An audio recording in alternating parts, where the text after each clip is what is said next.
प्रव्यात्माओं, हम स्वाध्याय कर रहे हैं गोमटसार जीवकांड ग्रंथराज का महामार्गणा के अंतर्गत गति मार्गणा और गति मार्गणा के अंतर्गत देवगति अंतिम गति की चर्चा हम लोग कर रहे हैं। एक दो प्रश्न आए हैं। पारस पाटनी जी कलकत्ता से प्रश्न पूछ रहे हैं। पारस जी, आपको मैं यहां से अनम्यूट भी कर रहा हूं। ज्योतिषी देवो, ये विषय वैसे आगे आएगा, इसकी चर्चा हम करेंगे। ज्योतिषी देवों में सूर्य और चंद्रमा इंद्र प्रतींद्र है। अच्छा, सूर्य इंद्र, चंद्रमा इंद्र है, सूर्य प्रतींद्र है, ठीक है। किंतु इनकी संख्या तो बहुत है। मतलब अगर हम देखेंगे तो जम्बूद्वीप में ही दो सूर्य और दो चंद्रमा है, और आगे तो है ही है। तो यानी गिनती में जब जब गिनती की जाती है, अच्छा आपको यहां मतलब है कि गिनती 100 इंद्रों की करी जाती है, तब दो ही इंद्र और प्रतींद्र है या सभी सूर्य और चंद्रमा है? जितने भी सूर्य और चंद्रमा होते हैं सभी इंद्र प्रतींद्र होते हैं?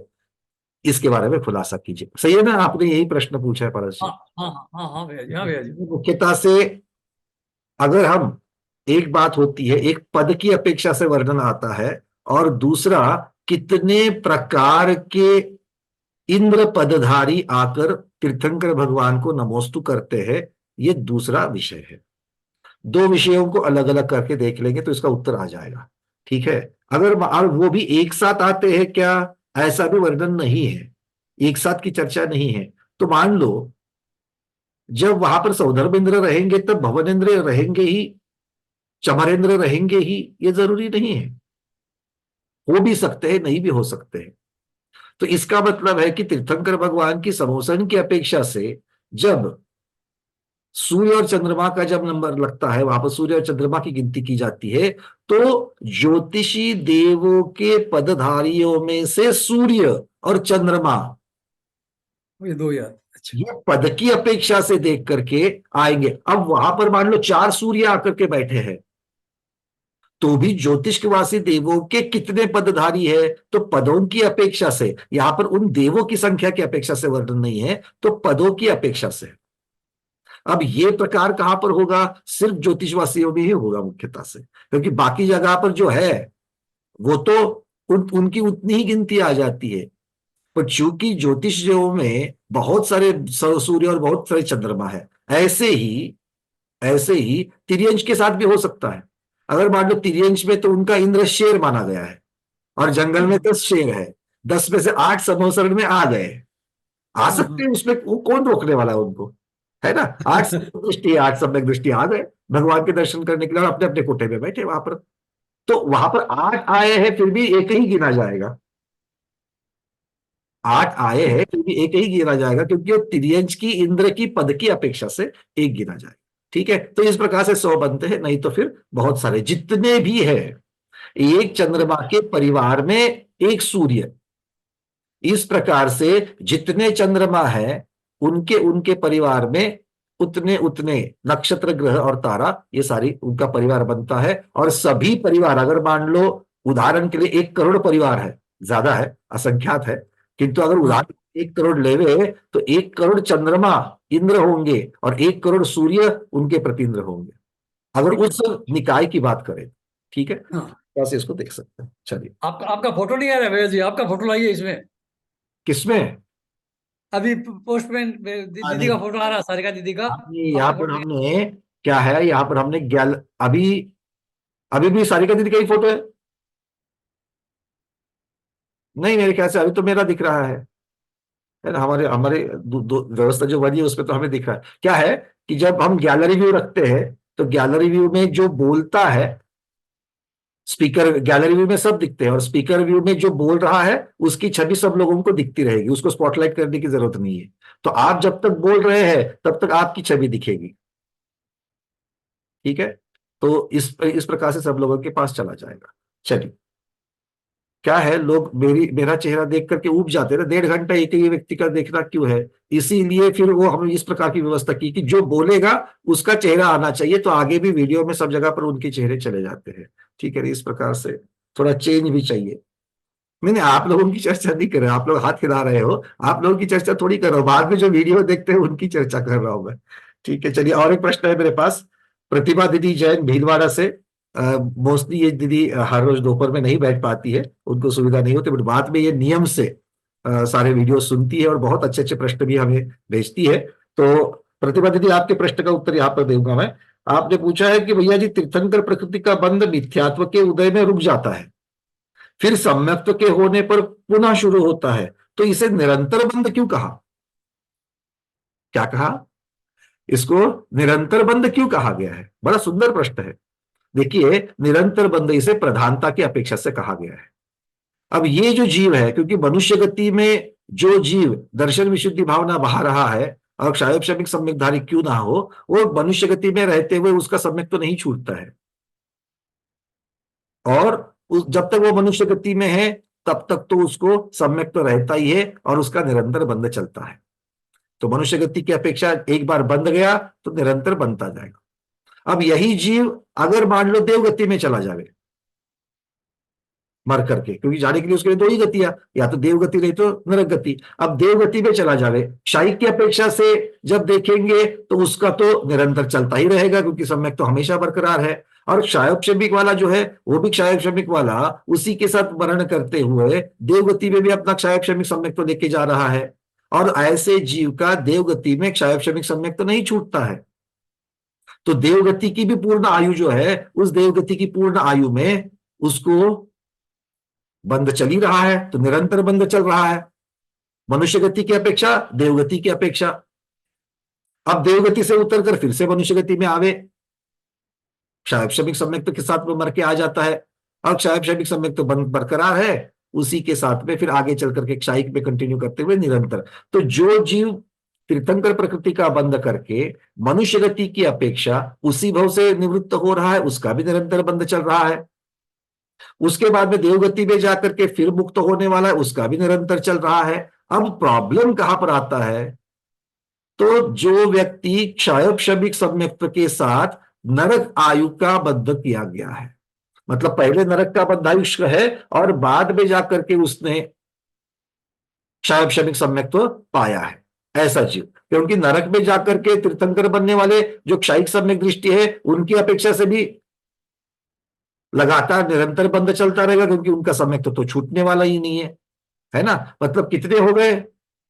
मनुष्य गति की अपेक्षा निरंतर, देवगति की अपेक्षा दोनों सम्यक्त्व के साथ निरंतर, और नरक गति के साथ में क्षयिक सम्यक्त्व के साथ निरंतर बंध चल ही रहा है। अब प्रॉब्लम सिर्फ कहां आएगा? जो क्षयक्षमिक सम्यक दृष्टि है और नरक बद्धायुष्क है।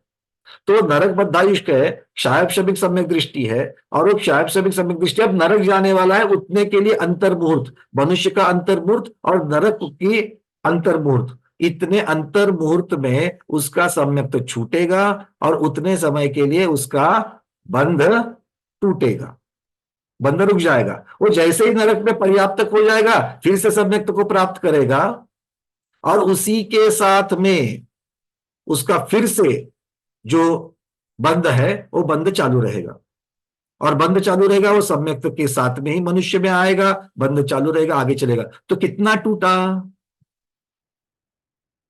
सिर्फ 2 अंतर्मुहूर्त तक टूटा, मोटा मोटी में देखा जाए तो। इसीलिए अगर हम सूक्ष्मता में देखें तो हाँ, ये वर्णन आ जाएगा कि भाई कभी छूट भी सकता है, और प्रधानता से वर्णन आएगा इतने सभी प्रकार की देवों की दोनों प्रकार के सम्यक्त्व, नरकों के दोनों प्रकार के सम्यक्त्व, मनुष्य के दोनों प्रकार के सम्यक्त्व देख करके प्रधानता से वर्णन यही होगा कि वो निरंतर चलता रहता है।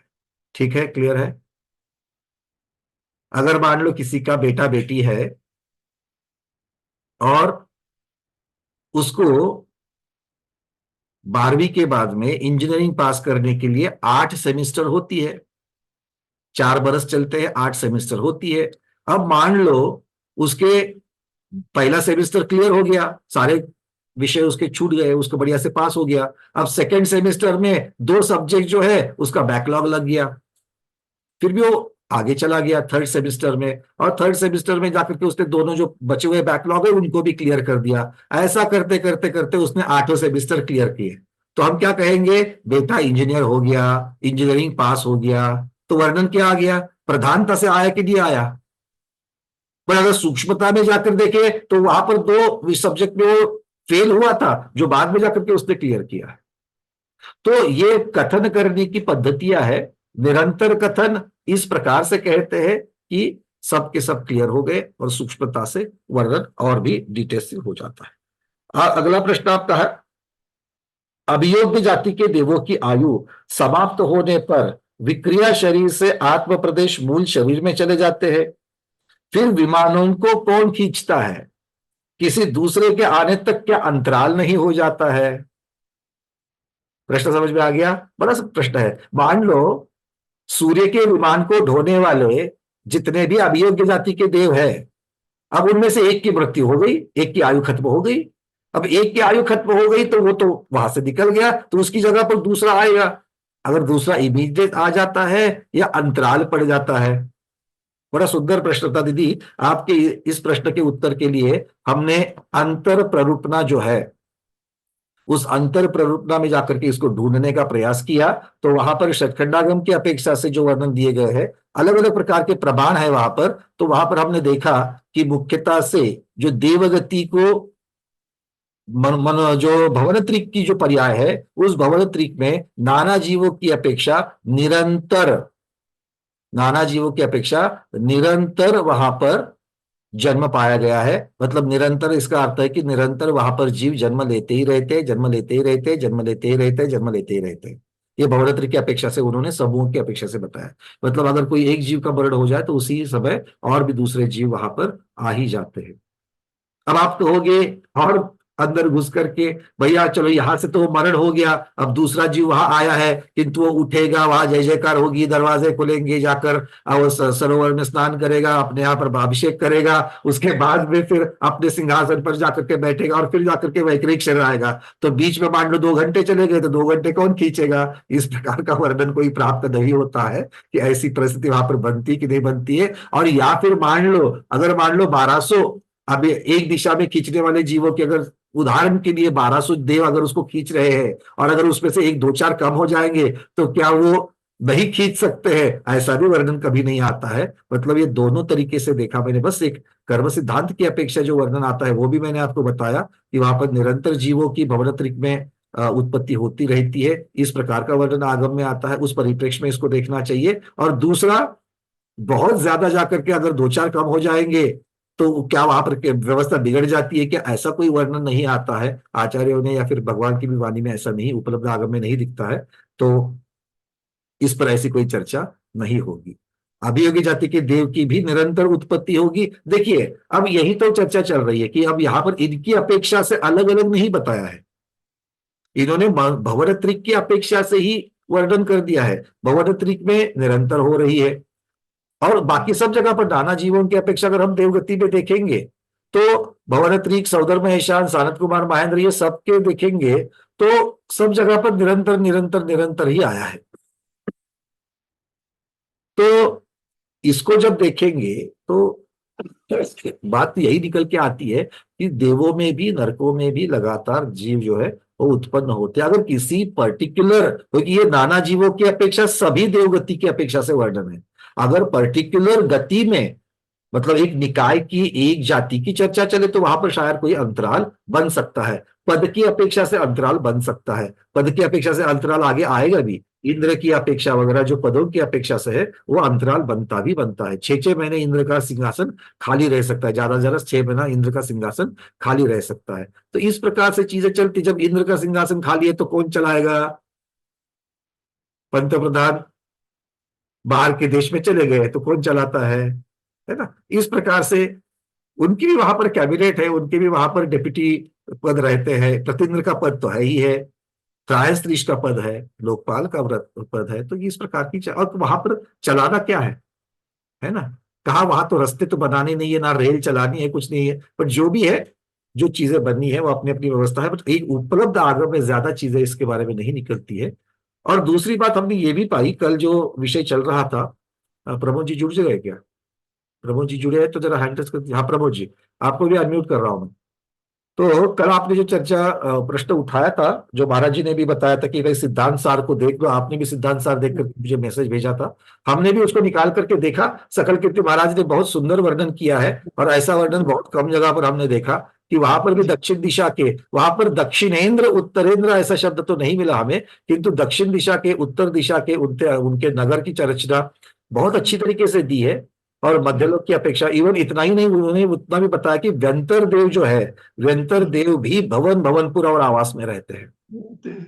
उनके उनके भी इसका नाम आ गया है। तो बहुत सारी जी चर्चा वहां पर भी है, आप वहां से उन चीजों को प्राप्त कर सकते हैं। मैं यहाँ पर विषयांतर बहुत, मतलब वो दीर्घ हो जाएगा, इसलिए मैं ज्यादा चीजों पे नहीं जाऊंगा। बट मैं जो वहां पर पॉइंट आउट कर रहा हूँ कि कल पढ़ते पढ़ते मुझे एक चीज मैंने वहां पर पढ़ी और एकदम से मुझे मतलब मैं रुक गया, और वो थी अवधि ज्ञान के बारे में। वहां पर मैंने बार बार उस टीका को पढ़ा, और फिर मूल में जाकर के भी जो उन्होंने संस्कृत के श्लोक रखे हुए उसको भी मैंने पढ़ा। और अर्थ तो वही निकला जो अर्थ मुझे गोमट सार में आगे आने वाली ज्ञानमार्गणा में अवधि ज्ञान का जो वर्णन आएगा, उस गाथा के साथ में मुझे थोड़ा सा अर्थ अलग लगा। जैसे कि भवनत्रिक के देव जो रहते हैं, उनकी अवधि ज्ञान की जो ज्यादा सीमा है, वो आचार्य भगवान गोमटसार में कहते हैं कि वो गोलाकार स्वरूप बताते हैं उसका। मतलब आजू बाजू आगे पीछे वो उनका क्षेत्र ज्यादा है, और ऊपर और नीचे कम है। किंतु यहां जो सकल कीर्ति महाराज जो कहते हैं, वो आजू बाजू को अल्प कहते हैं।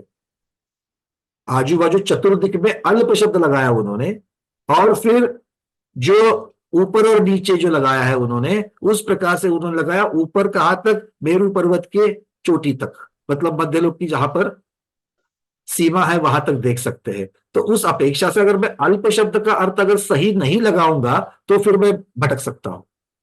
अब अल्प शब्द को अगर देखा जाए तो यहां पर अर्थ क्या होगा, ऊंचाई और नीचे, ऊपर नीचे इस दिशा में ज्यादा है और आजू बाजू में कम है। और गोमट साहब में महाराज जी कह रहे कि आजू बाजू में ज्यादा है और ऊपर नीचे कम है। पर बाद में जब जाकर के देखा कि नहीं, इसको तुलनात्मक देखना चाहिए। इसके पहले की गाथाएं क्या आ रही है, किसके बारे में कह रहे हैं, तो ये अल्प शब्द अगर हम सौधर्म ईशान स्वर्ग वाले या कल्पवासी देवों की अपेक्षा से लगाएंगे, तो कल्पवासी लोगों देवों की अपेक्षा से जब देखा जाएगा तो उनको भी उनके एक राजू तक, मतलब जितनी त्रसदानी है, त्रसदानी के तक उनका आजू बाजू में उनका अवधि ज्ञान रहता है, जितना भवनत्रिक का नहीं रहता है। वो इसकी अपेक्षा से भवनत्रिक को अल्प शब्द आया होगा, ऐसा टीका में कहीं ऐसा लिखा नहीं है, किंतु अर्थ तो यही होगा। नहीं तो दिखने के लिए प्रथम दर्शनी जो हमारे भाव हो जाते हैं, अरे सकल कीर्ति महाराज कुछ अलग बोल रहे और देवीचंद्र महाराज कुछ अलग बोल रहे। तो दोनों गुरु परंपरा से जो प्राप्त हुआ ज्ञान है, उन दोनों में मेल लगाने का काम हम लोगों को करना पड़ेगा।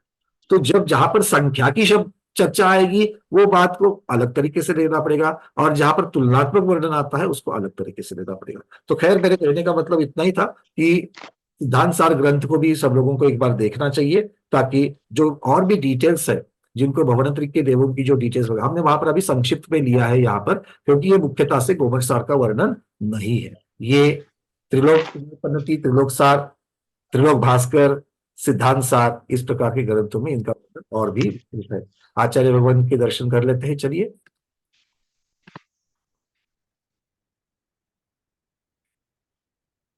महाराज जी, आपका वीडियो अगर ऑन होगा तो सब लोग दर्शन कर पाएंगे। मैं हूँ पंकज।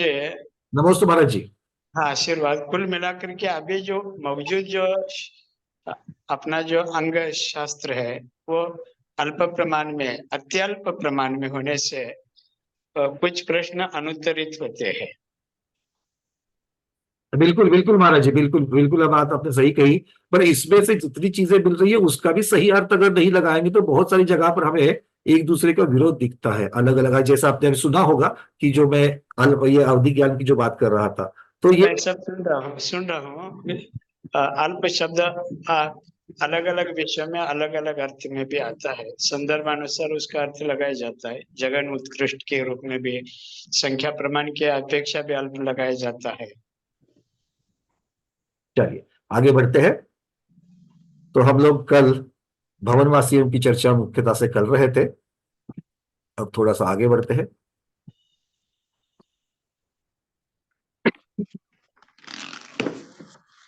व्यंतरों की चर्चा कल हमने भवन मुख्यतः से पद की अपेक्षा से वर्णन जो है, वो पद की अपेक्षा से वर्णन अब हमें शुरू करना है। तो देव जातियों में जो पद कहे गए हैं, जो भवनवासी के सभी जाति में प्रत्येक की 10 होते हैं, जो व्यंतर और ज्योतिष के वासी देवों में, उनकी सभी जातियों में 8-8 होते हैं। जो वैमानिक देवों के कल्पोपपन्न देवों में 10 जातियां होती है, और कल्पातीतों में इस प्रकार की जातियां नहीं होती है। तो इन 10 जातियों के जो नाम है और उनके जो अर्थ है उसको हम लोग समझ लेते हैं। एक बढ़िया से चार्ट बना करके आपको पीडीएफ में दिया है, यहां पर भी उसी को दिखा रहा हूं मैं, ताकि जो लोग वीडियो देखेंगे बाद में उनको भी मिल जाएगा। ये दिख रहा है सबको? चलिए, सबसे पहला पद है इंद्र। ये जैसे राजा के जैसा रहता है, ठीक है, जैसे इस समूह का मुखिया, इस प्रकार से ये सबके ऊपर इनकी आज्ञा जो है वो चलती है।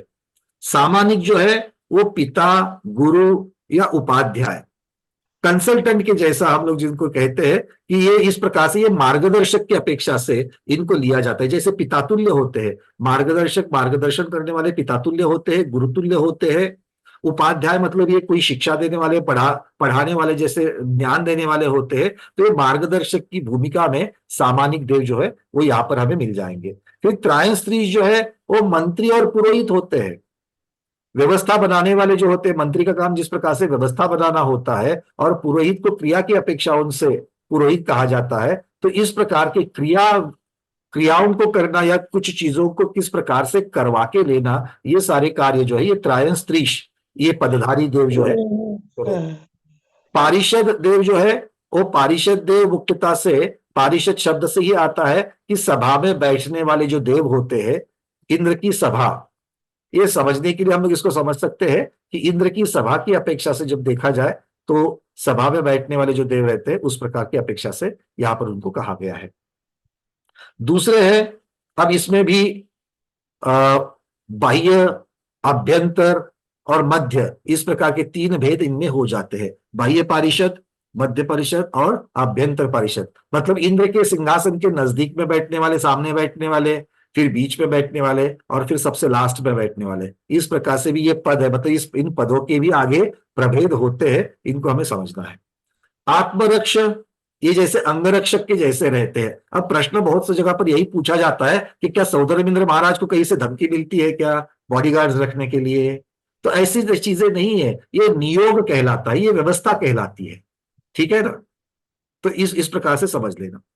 आगे लोकपाल। लोकपाल वो है जैसे कोतवाल होता है, पुलिस होती है, कोतवाल, ठीक है, इस प्रकार से। अब अलग अलग प्रकार के देव वहां पर है। चतुर्थ गुणस्थान वर्ती है, प्रथम गुणस्थान वर्ती है, दूसरे और तीसरे गुणस्थान का चूंकि समय बहुत कम है इसलिए मैं ज्यादा चर्चा नहीं करूंगा। मतलब मिथ्या दृष्टि भी रहते हैं, सम्यक दृष्टि भी रहते हैं, और सबके अपने अपने भाव रहते हैं, सबके अपने अपने संक्लेश परिणाम रहते हैं, सबके अपने अपने मनोरंजन की अपेक्षा से भाव रहते हैं। तो किसी को तकलीफ देने के लिए, कोई छेद निकालने के लिए, इस प्रकार की चीजें वहां पर भी है। तो ये लोकपाल मतलब जाकर के किसी को पकड़ करके जेल में डालने वाली बात नहीं है। तो व्यवस्था बनाने वाले जो है, अनुशासन बनाने वाले जो देव है, ये इस प्रकार के ये कोतवाल देव जो है, ये लोकपाल देवों को समझना चाहिए। अनिक देव जो है, ये अनिक देवों के भी 7 प्रभेद आगे हो जाते हैं। अनिक मुख्यतः से सैनिक प्रजाति मानी जाती है, सैनिक प्रकार का जो पद होता है वो उस प्रकार के है। इनमें अलग अलग प्रकार के हैं, जैसे वृषभ, घोड़े के साथ चलने वाली 7 प्रकार की अनिक सेना होती है। प्रकीर्णक नाम की जो देव रहते हैं ये नगरवासी है। नगरवासी मतलब प्रजा वाले। तो प्रजा कैसी रहती है? एक सामान्य देव, इन्हीं के ऊपर सभी का शासन चलता है। अभियोग्य जाति के देव जो घोड़ा आदि जो वाहन बनते हैं, ऐरावत हाथी जैसा बनता है, तो ऐरावत हाथी भी एक अभियोग्य जाति का देव ही ऐरावत हाथी बनता है विक्रिया से। और किलविशक, किलविशक का अर्थ होता है चांडाल आदि। अब ये चांडाल ये हम लोगों को समझने के लिए, शूद्र जैसे रहते हैं तो वैसे समझने के लिए कहा गया है। वहां पर उस प्रकार का कार्य करने की कोई जरूरत नहीं है, ये सिर्फ समझने के लिए तुलनात्मक आज की व्यवस्था में जो चीजें चलती है वर्ण की अपेक्षा, प्रोफेशन की अपेक्षा, ये समझने के लिए वहां पर है। अब इस चीज का चिंतन और उपलब्धता नहीं है ज्यादा, जैसे महाराज जी कहते कि बहुत अत्यल्प ज्ञान हम सब लोगों के पास है। तो ये एग्जैक्टली किलविशक जाति के जो देव है वो क्या काम करते रहते हैं? अब वापस बहुत सारी चीजें जो है तो विक्रिया से बनती है, तो क्या झाड़ू लगाते हैं कि क्या ऐसी कोई ज्यादा इसके बारे में चिंतन करने की जरूरत नहीं है। ये ज्ञानवर्धक है, ये ज्ञान की चीजें है, ज्ञान को ही ज्ञान तक ही रखना है। और जब इसके बारे में हमें विशद ज्ञान मिलेगा तब वहां पर देखेंगे। और ये ज्ञान कम आने की भी जरूरत, एक बात सब लोग समझ लेना, जितना तीर्थंकर भगवान, केवड़ी भगवान को प्रश्न पूछे जाते हैं उतनी ही इंफॉर्मेशन दिव्य ध्वनि में आ जाती है।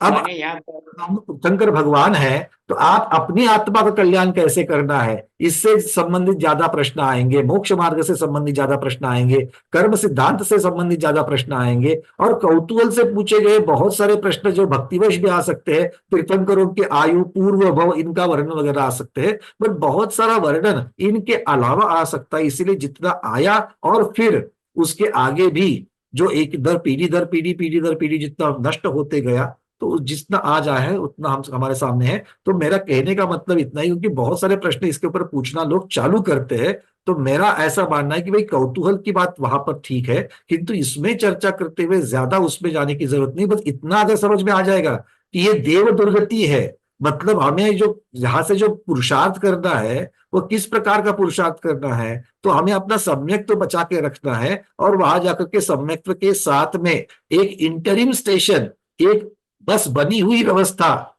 बीच में बनी हुई व्यवस्था किसके लिए, वापस हमें यहाँ पर जब तीर्थंकर भगवंतों का काल होगा, उनके अब तो यहाँ नहीं है, वो जब तक नहीं आता है तब तक हमें बीच में बस एक ठहरने का जगह चाहिए। और दूसरी गतियां जो है मनुष्य तिर्यंश और जो नरक गतियां है वो अब योग्य नहीं रही है इसके आगे के काल के लिए, इसलिए भाई देवगति में जाकर के हमको रहना है और वहां से आकर के अपने आत्मा कल्याण करना। ये हमारा स्वाध्याय योग का एक इस प्रकार से ध्येय रहना चाहिए। ठीक है, एक ज्ञान को ज्ञान की अपेक्षा से रखो, और जो चर्चा है, हाँ इस प्रकार की चर्चा जितनी करनी चाहो उतनी करो, किसी आगे काय मारगड़ा में आएगी, कौन सी वनस्पति भक्ष है कौन सी अभक्ष है, और सिर्फ चर्चा नहीं करना। एक बार समझ में आएगी ये अभक्ष है, फिर कितनी भी लाडली क्यों ना हो, हफ्ते में 3 बार भी क्यों ना खाते हो, वो छोड़नी पड़ेगी। अगर छोड़नी है तो ही चर्चा करो, ठीक है ना, समझ के ले लो कि हाँ ठीक है, नहीं तो करोगे बहुत, अरे वो बैंगन को क्यों ऐसा माना, बहुबीजा इसको ही क्यों कहा, उसको क्यों नहीं कहा, फिर टोमेटो की चर्चा करोगे, 50 चर्चा करोगे, और इतना सब होने के बाद देखेंगे तो आपकी थाली में सुबह शाम बैंगन खाते हुए दिखेंगे, तो ऐसा नहीं चलेगा। ठीक है ना, तो हाँ मोक्ष मार्ग पर आगे बढ़ने के लिए, समझने के लिए जो चर्चा करनी है वो जरूर करिएगा, उसमें हम बिल्कुल भी आपको नहीं रोकेंगे। आगे चल करके संयम मार्गना भी आएगी, संयम मार्गना में जो व्रतों का वर्णन चलेगा, अनुव्रतों का चलेगा, महाव्रतों की तो इतनी चर्चा नहीं करोगे, अनुव्रत पर तो बहुत सारे प्रश्न पूछोगे, ये खाया तो चलेगा क्या, वो खाया तो चलेगा क्या, पानी झाड़ने से लेकर के छन्ने के डायमेंशन से लेकर के आप बहुत सारे प्रश्न पूछोगे, और फिर घर में आकर के देखेगा तो सुबह से शाम तक फिल्टर का पानी ले रहे हो, है ना, इस प्रकार की चीजें फिर दिखने के लिए मिल जाएगी। तो चर्चा तभी, ज्ञान के लिए चर्चा ठीक है, किंतु ज्ञान का उपयोग आचरण में लाने के लिए करोगे तब उस स्वाध्याय का उपयोग हो जाएगा। आगे बढ़े, तो ये 10 प्रकार की चीजें समझ में आ गई ना, हाँ आ गई है, चलिए बहुत बार आप लोगों ने है। पंकज जी, हाँ महाराज जी, अच्छा वो डिलीट किया क्या आपने? अरे नहीं दिखा रहा हूँ, ये भी वापस करता हूँ उससे, 1 मिनट महाराज। हाँ इसमें जो किलविशिक आदि जो देवों का जो निरूपण भेद किया है ना, हम्म ये हालांकि किलविशिक ये चांडाल आदि की श्रेणी में आते हैं, लेकिन देवों में उच्च गोत्र कर्म का उदय होता है। अपने यहाँ पर ये सबको किलविशिक आदि को अपन नीच गोत्री मानते हैं, लेकिन देव में नीच गोत्र कर्म का उदय नहीं होता है, सब उच्च गोत्री होते हैं। लेकिन जो व्रत आचरण करते हुए जो मायाचार करते हैं अथवा देवादि देव के ऊपर दोषारोपण करते हैं, देव म्हणजे स्वर्ग के देव के ऊपर दोषारोपण, देव गुरु शास्त्र और धर्म के ऊपर जो दोषारोपण करते हैं अथवा धर्मियों के प्रति दोषारोपण इत्यादि करते हैं, वे ऐसे किलविशिक आदि जाति में जन्म लेते हैं। अथवा वृत्तिक लोगों के जो निंदा करते हैं और आत्म प्रशंसा करते हैं, वे सारे नीच गोत्र का बंद करके वो नीच गोत्र को प्राप्त करते, लेकिन उनके साथ रहने वाला जो व्रताचरण आदि जो प्राप्त पुण्य है, उस पुण्य से वह देव बने, लेकिन किलविशिक आदि 3rd क्लास में वह जन्म लिए। बहुत बस गुरु, मेरी कहने की बात यही है कि ये जो आपने चीज बताई है, इस चीज की तरफ ध्यान रहना चाहिए ताकि अपना आचरण सुधर जाए। तो हमको सामने वाले ज्ञान से जो चीज लेनी है वही है, ये नहीं कि इसको छोड़ करके बाकी चर्चा शुरू हो जाए कि चांडाल वगैरह वहां पर क्या करते, दिनचर्या क्या है, इस प्रकार की चीजों के बारे में प्रश्न नहीं आवे। भारत में क्या होता है ना, बहुत बार पहले से भूमिका स्पष्ट करनी पड़ती है, क्योंकि अब तक की जो सभी शिविर है उसके बहुत सारे हमें अनुभव है, और इसीलिए ये प्रश्न के बारे में कुछ भूमिकाएं पहले से स्पष्ट करनी होती है। चलिए, जैसे जैसे सैनिक है 7 प्रकार के और अभ्यक जाति के देव, हालांकि वह त्रियंच का रूप धारण करते हैं, लेकिन वह त्रियंच गति के नहीं है, वो तो देवगति का ही उदय है, देवगति नाम कर्म का वैकृत शरीर ही है। लेकिन उनके पूर्व जन्म के जो भाव जैसे हुए थे, वैसा जो आश्रय हुआ था, उस अनुसार वह रूप धारण करते हैं। इतना ही है इसका। चलिए थोड़ा सा आगे बढ़ते हैं। आगे कुछ यहाँ पर प्रश्न भी आएंगे, उन प्रश्नों को हम थोड़ा सा बाद में लेंगे, क्योंकि सबसे पहले इन 4 निकायों को हम लोग समझ लेते हैं और फिर इन प्रश्नों की चर्चा करते हैं। तो अब चलते हैं हम लोग भवनवासी की तरफ। तो ये जो 4 निकाय है और उनके जो पद है, इनकी चर्चा हमने की। अब आपको यहां से मैं चार्ट दिखा रहा हूं जिसकी चर्चा हमने पहले की है। बस ये चार्ट के अपेक्षा से इसको समझने में थोड़ा सा जल्द समझ में आता है, सरलता रहती है, इसलिए चार्ट बना हुआ है। देखिए सबसे पहले हम भवनवासी देवों की चर्चा कर रहे हैं। तो भवनवासी देव कहाँ कहाँ रहते हैं, तो ये चर्चा जब आ गई है तो भवनवासी देवों के 2 जगह पर निवास होते हैं। इसलिए पहले 2 मुख्य भेद कर दिए, देव अधोलोक में भी रहते हैं और मध्यलोक में भी रहते हैं। अब अधोलोक में कहाँ रहते हैं, तो अधोलोक में फिर से 2 जगह है। कौन सी, रत्नप्रभा पृथ्वी का पंख भाग, रत्नप्रभा पृथ्वी का खर भाग। तो खर भाग में कितने रहते हैं भवनवासी, तो 9 प्रकार के रहते हैं। और पंख भाग में कौन रहते हैं, असुर कुमार जाति जो एक बची है, वो असुर कुमार जाति के देव ही वहां पर रहते हैं।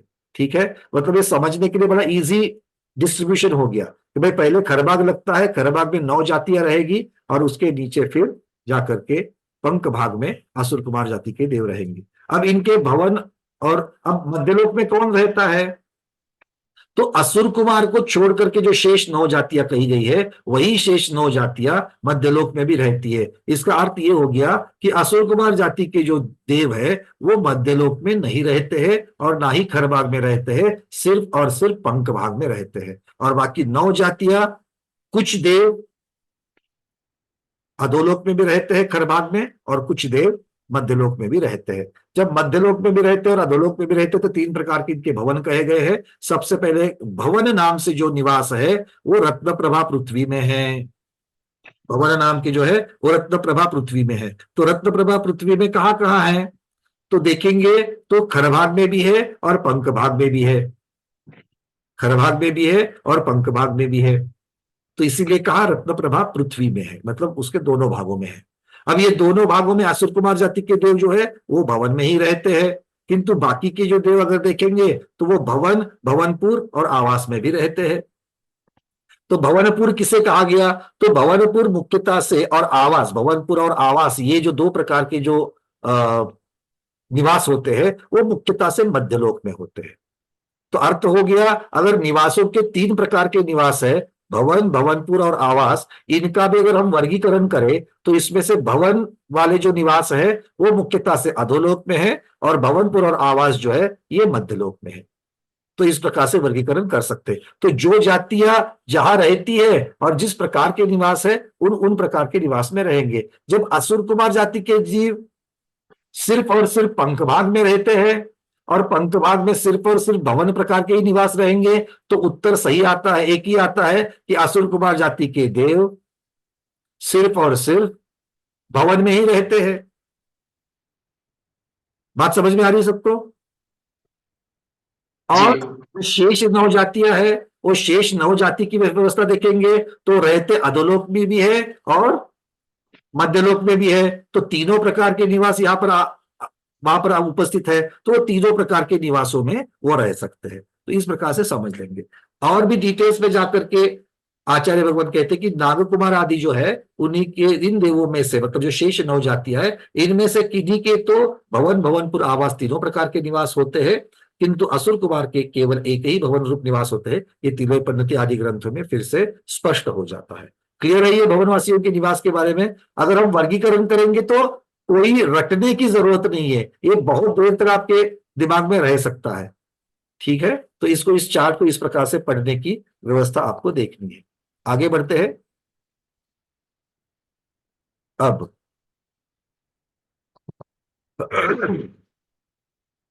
जो मध्यलोक है, उस मध्यलोक में भवनवासियों के निवास किस प्रकार के हैं, कैसे कैसे है, तो इसके बारे में अलग अलग ग्रंथों में आता है। मुख्यतः से तिलोपन्नति से मैं ग्रंथ का वर्णन ले रहा हूं।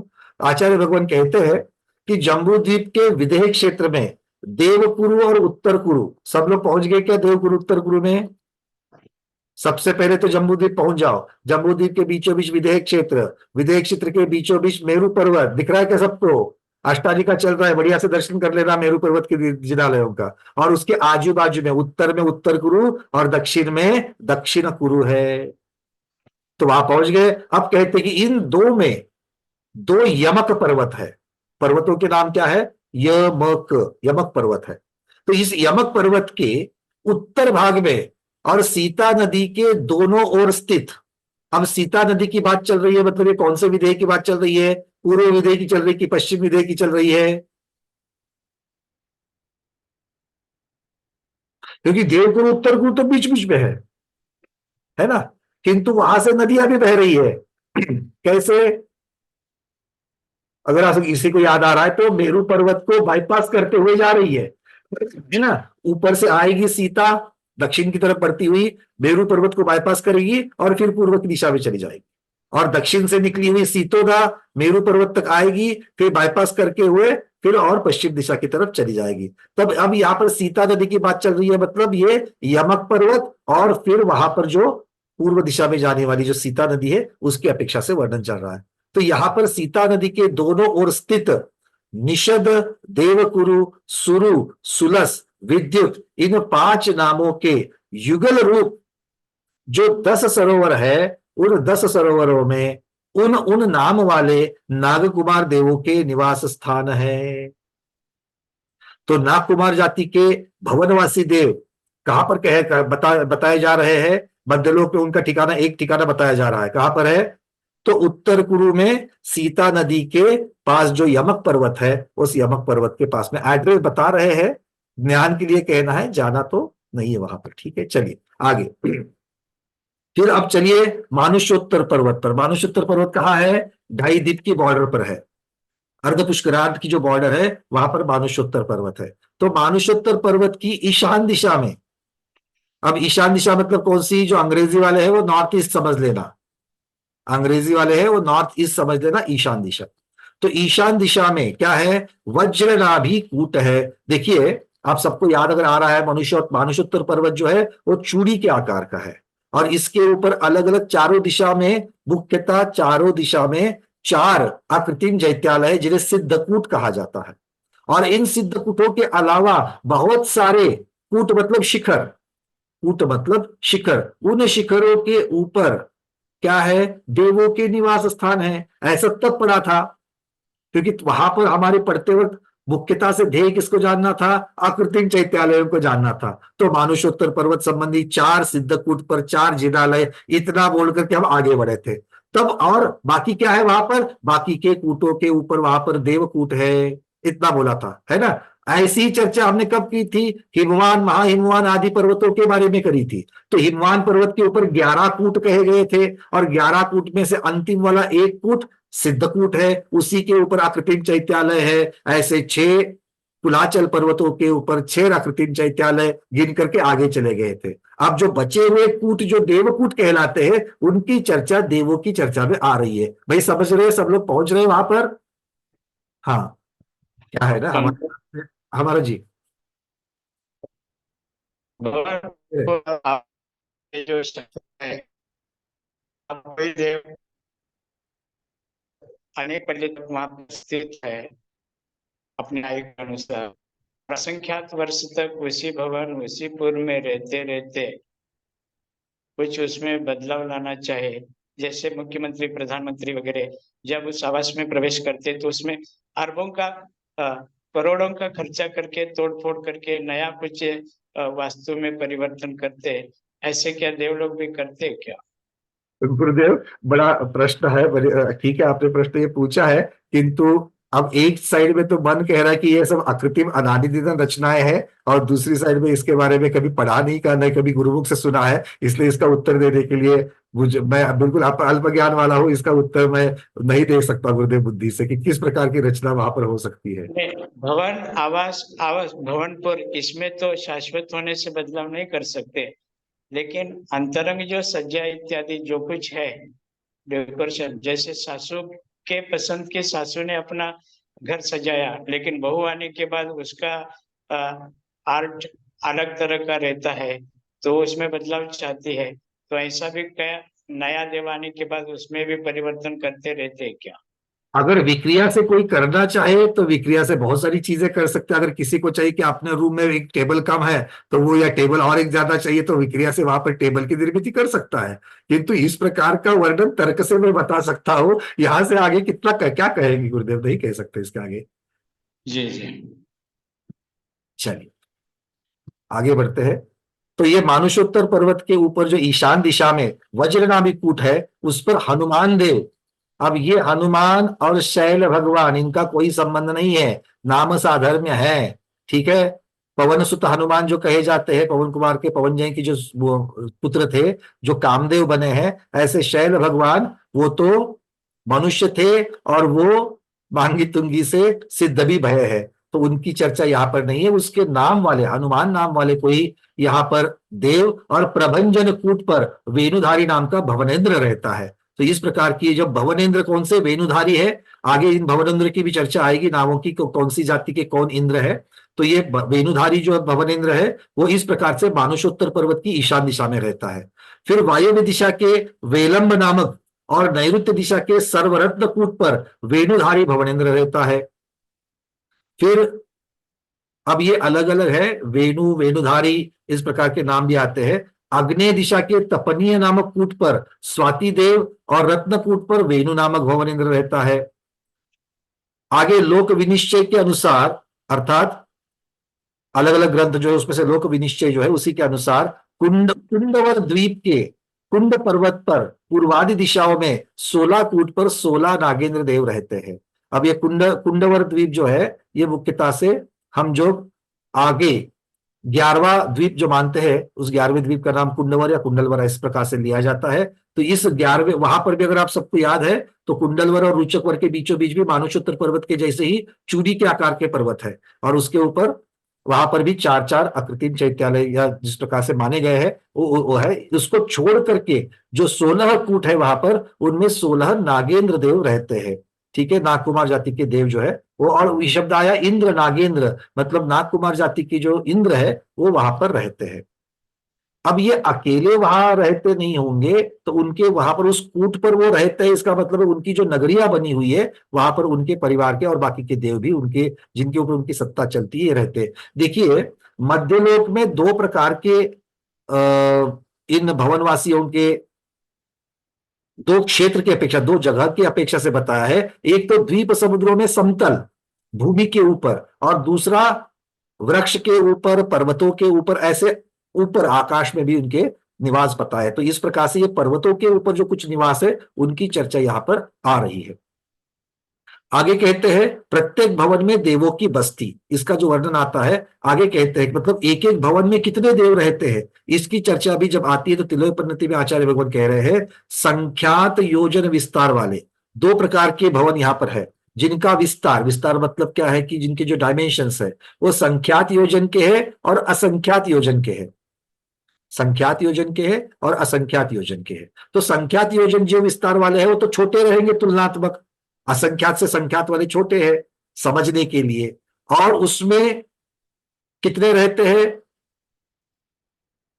असंख्यात भवनवासी देव रहते हैं। तो संख्यात योजन विस्तार वाले भवनों में और असंख्यात योजन विस्तार वाले भवनों में किसी भी प्रकार का विस्तार वाला अगर भवन हो तो उसमें असंख्यात देव रहते हैं। इस प्रकार का वर्णन तिलोपनिधि में आया है। ठीक है, चलिए आगे बढ़ते हैं। इन देवों की अवधि ज्ञान और विक्रिया, इसके बारे में क्या कहा जाता है, अपने अपने भवन में स्थित भवनवासी देवों का अवधि ज्ञान ऊर्ध्व दिशा में उत्कृष्ट रूप से मेरु पर्वत के शिखर को स्पर्श करता है, और अपने भवनों के नीचे नीचे थोड़े थोड़े क्षेत्र में, बिल्कुल अल्प अल्प क्षेत्र में ये प्रवेश करता है। मतलब अगर ऊर्ध्व और अधो दिशा में देखा जाए तो भवनवासी देव कहाँ रहते हैं, भवनवासी देव कहाँ रहते हैं भवनवासी देव, खरबाग पंखबाग, खरबाग में है, पंखबाग में और मध्यलोक में भी है। तो ये जहां भी रहते हैं ऊर्ध्व दिशा में कहां तक का जानते हैं, तो मध्यलोक की जो सीमा है मेरु पर्वत की जो चोटी शिखर है उस शिखर तक जानते हैं। और नीचे अपने भवन जहां पर है, तो जो मानुषोत्तर पर्वत के ऊपर जो देव रह रहा है वो ऊपर तक तो वहां तक जानेगा जहां पर खरभाग का देव जान रहा है, किंतु नीचे कितना जानेगा? तो उस पर्वत पर जहां पर उसका भवन है वहां से नीचे तक का थोड़ा जानेगा, अल्प जानेगा, और जो पंख भाग में है वो उससे अपने भवन के नीचे का थोड़ा जानेगा। इस प्रकार से इसको समझ लेंगे। तो अधो दिशा में अपने अपने भवन से थोड़े थोड़े क्षेत्र में प्रवृत्ति करते हैं। वही अवधि ज्ञान तिरछे क्षेत्र में, तिरछे क्षेत्र मतलब कौन सा है? आगे पीछे आजू बाजू, इसको तिर्यक क्षेत्र या तिरछा क्षेत्र कहते हैं। उस तिरछे क्षेत्र में कितना जाते हैं? तिरछे क्षेत्र में ये इस अवधि तिरछे क्षेत्र की अपेक्षा अधिक क्षेत्र को जानते हैं। मतलब ये जो अब तक जो ऊपर और नीचे का जो जितना वर्णन किया उसकी तुलना में आगे पीछे आजू बाजू में ज्यादा जानते हैं, ये यहां पर समझ लेना। मतलब अगर हम घेरा, क्षेत्र का घेरा बनाएंगे तो उसका आकार किस प्रकार से होगा? आजू बाजू आगे पीछे लंबा मोट ज्यादा, और ऊपर और नीचे का मतलब एक चपटा, इस प्रकार से हो जाएगा। ठीक है, इसी को आगे चल करके मैंने ये चित्र निकाल के रखा था ज्ञान मार्गणा में। इस चित्र को मैं आपको वापस फिर से दिखाऊंगा, और गाथा भी 437 क्रमांक की आएगी, तो आपको मैं यहां से दिखा रहा हूं। तो भवनत्रिक के जो देव है, ये त्रिलोक भास्कर से मैंने वर्णन आपको पढ़ के बताया। त्रिलोकपन्नति, त्रिलोक भास्कर, त्रिलोक सार एक ही दिशा में बात करते हैं, और इसी के अनुसार ये, एक मिनट, ये वाला नहीं, इसी के अनुसार गोमट सार में भी वर्णन आगे आएगा जो इस प्रकार से दिखता है। देखो, तो लाल रंग में जो दिखाया गया है भवनत्रिक में, तो भवनत्रिक में ऊपर नीचे अल्प, आजू बाजू में अधिक और गोलाकार, इस प्रकार से स्वयं आगे 437 नंबर गाथा में गोमट साहब में सिद्धांत चक्रवर्ती देवीचंद्र महाराज कहेंगे तिलोपन्नति में इसी प्रकार की चर्चा है। ऊपर में कहां तक? मेरु पर्वत की चोटी तक। नीचे कहां तक? बिल्कुल अल्प क्षेत्र है, और इसके अपेक्षा तिर्यक क्षेत्र में ज्यादा दिशा में जानते हैं, ये है। और वैमानिकों का देखो किस प्रकार से है। वैमानिकों का ऊपर नीचे ज्यादा है, आजू बाजू में अल्प है, तो वो दंडाकार के जैसा आ जाता है। ठीक है, ये क्या है? ये ज्ञान का क्षेत्र है। ये क्या है? ज्ञान का क्षेत्र है। अगर हमारे और आपके ज्ञान का क्षेत्र निकालेंगे तो कैसे निकालेंगे? ये अवधि ज्ञान का है, हमारा और आपका अवधि ज्ञान का तो है ही नहीं है, शून्य है ना। तो मतिश्रुत का है, मतिश्रुत का है। और मति ज्ञान तो कैसे जानता है? इंद्रियों के द्वारा जानता है। तो हम आंखों से जितना देख सकते हैं वो भी चश्मा वगैरह पहन करके, तो वही उतनी योग्यता हो गई। कान से जितना दूर का सुन सकते हैं उतनी हो गई, है ना। और इंद्रा जीवा इंद्रिय, रसना इंद्रिय तो हमारा ऐसा है कि जब तक मुंह में ना ठूसे तब तक तो स्वाद ही नहीं आता।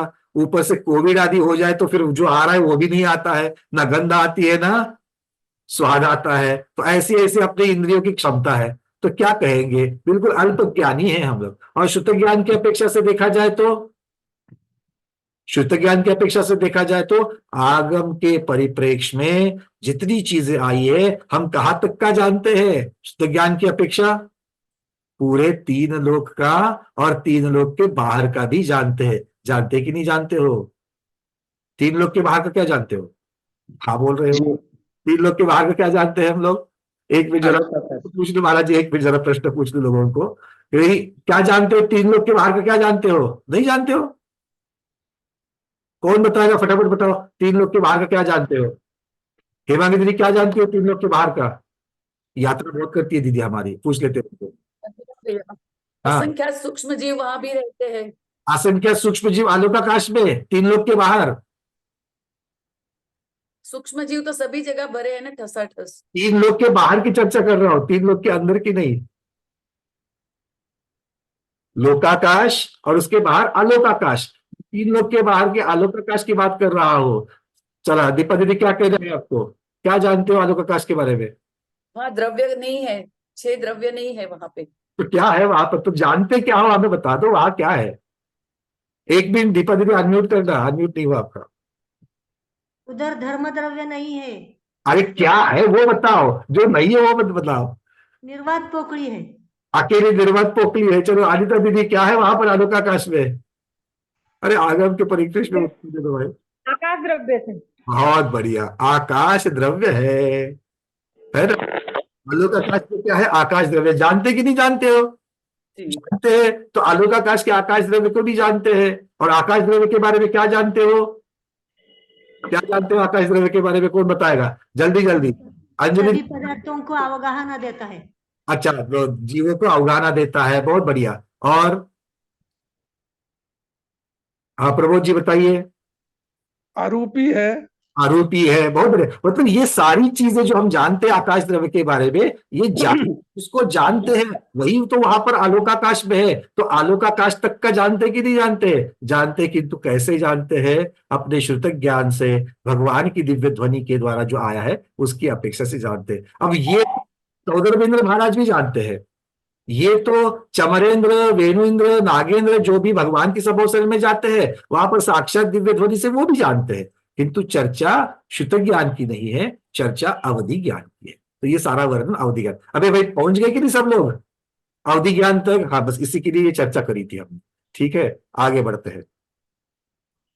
तो इस प्रकार से ये भवनवासियों का जो अवधि ज्ञान की चर्चा है, वो भवनवासियों के अवधि ज्ञान की चर्चा यहां पर चल रही है। आगे बढ़ते हैं।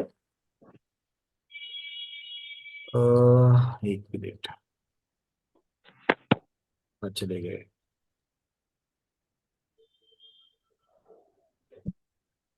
अब आगे प्रश्न आता है कि भवनवासी देवों में जन्म लेने का कारण क्या है? कोई मरकर के देवगति में जब जाता है तो देवगति में भी मुख्यता से वो फिर भवनवासी में जन्म क्यों लेता है? तो आचार्य भगवान इसका कारण बता रहे हैं। वो कहते हैं कि जो मनुष्य शंकादि दोषों से युक्त है, क्लेश भाव और मिथ्यात्व भाव से युक्त चारित्र को धारण करते हैं। देखो, चारित्र तो है किंतु मिथ्यात्व के साथ में है। मतलब कौन सा चारित्र है? मिथ्या चारित्र है। और उसके साथ में जो कलह प्रिय है, जो अविनयी है, जो जिन सूत्र से बहिर्भूत है। जिन सूत्र से बहिर्भूत का अर्थ क्या करेंगे? ये तो आगम के शब्द आए, उनको हम पढ़ रहे हैं। पर जिन सूत्र से बहिर्भूत मतलब आगम। जिन सूत्र किसे कहेंगे? जिन आगम को कहेंगे। आगम में वर्णित जो चीजें हैं उनसे बहिर्भूत मतलब उसके अलावा जो, या उसको छोड़कर या उसके विरुद्ध जो अपनी धारणा रखते हैं, उनकी चर्चा यहां पर कह रहे हैं। आगे तीर्थंकर और संघ की आसाधना करने वाले हैं। कौन से आचार्य महाराज के संघ की आसाधना करने वाली बात चल रही है? शब्द आ गया, तीर्थंकर और संघ की आसाधना करने वाले। कौन से संघ की? कौन से महाराज जी के संघ का? कौन से माता जी के संघ की आसाधना? नहीं, यहां पर चतुस्संग की आसाधना। संघ का अर्थ होता है चतुस्संग, यहां पर लगा लेना। ठीक है, चतुस्संग की आसाधना करने वाले। आसाधना करने वाले मतलब क्या है? उनके ऊपर दोषारोपण करने वाले जो है, इनको मुख्यता से आसाधना कहा गया है। फिर कुमार्गामी एवं कुतप करने वाले तापसी आदि इन भवनवासी देवों में जन्म लेते हैं। देखो, एक बात को समझ लेना, यहां पर जब कलह प्रिय कहा गया, अविनयी कहा गया, दूसरों के ऊपर दोषारोपण करने वाला कहा गया, कुमार्गगामी कहा गया, ये चारों चीजें कही गई। मिथ्या दृष्टि की अपेक्षा से ये चारों चीजें यहां पर कही गई। किंतु इनके साथ में ये सिर्फ अकेली चार चीजों को रखेंगे ना, तो ऐसे जीव कदापि देवगति में नहीं जाएंगे। कौन से? झगड़ा करने वाले, दूसरों के ऊपर दोषारोपण करने वाले, सिर्फ इतने कारणों से नहीं जाएंगे। तो इनके साथ ऐसी चीजें करते हुए जो चारित्र को धारण करते हैं, कुतप करते हैं, ये जीव, अभी भी थोड़ी देर पहले आचार्य महाराज ने इसका जिक्र किया था, गलत चीजें करते हैं किंतु गलत चीजों के साथ में तप को धारण कर रहे हैं, शारीरिक तपारी कर रहे हैं, चारित्र को धारण कर रहे हैं, या फिर चारित्र को धारण करके चारित्र को छोड़ रहे हैं, उसमें दूषण लगा रहे हैं, या जिनके जिनके पहले से चारित्र है उनके साथ झगड़ा कर रहे हैं, उनके ऊपर दोषारोपण कर रहे हैं। तो चारित्र की अवमानना स्वयं के या दूसरे के, ये मुख्यता से इसमें से अर्थ निकलता है। क्या कहते हैं? अब कुतप करना, ये स्वयं के चारित्र की अवमानना है कि नहीं है? जिस प्रकार का चारित्र आपका होना चाहिए था उसको छोड़ के गलत प्रकार का चारित्र आप लोग कर रहे हो। बात समझ में आ रही कि नहीं आ रही? इसका मतलब है कि जो चारित्र को तो धारण करते हैं, और चारित्र को धारण करने के बाद में झगड़ा 24 घंटा करेंगे क्या? नहीं करेंगे, है ना। अब कुतब करने वाले हैं, मिथ्यात्व तो उनकी धारणा तो मिथ्यात्व की 24 घंटे बनी हुई है, किंतु उसके साथ साथ अपने शरीर को तपा रहे हो कि नहीं तपा रहे हैं, भूख आदि व्याधि कर रहे हैं कि नहीं कर रहे हैं। हाँ, तो इसके फलस्वरूप उनको देवगति मिल रही है, इसके फलस्वरूप उनको देवगति मिल रही है, किंतु देवगति में निम्न प्रकार की देवगति मिल रही है। निम्न प्रकार की मतलब रिद्धियां कम रहेगी, सत्ता पावर कम रहेगी, आयु बाकियों की अपेक्षा से कम रहेगी। बात समझ में आ रही सबको? मतलब सुख मिलेंगे, आयु मिलेगी, किंतु दूसरी बाकी जितना देवगति में मिल सकता था उसकी तुलना में कम मिलेगी, निकृष्ट प्रतीति मिलेगी। ये बात सबको समझ में आ रही है? हमें समझना है कि क्या करते हुए भवनवासी देव में ऐसा, जब हम तुलना भवनवासी का इस प्रकार से वर्णन करते हैं तो देव आयु देवगति में जन्मने वाले जीवों के साथ में तुलना करके ये सारा वर्णन चल रहा है।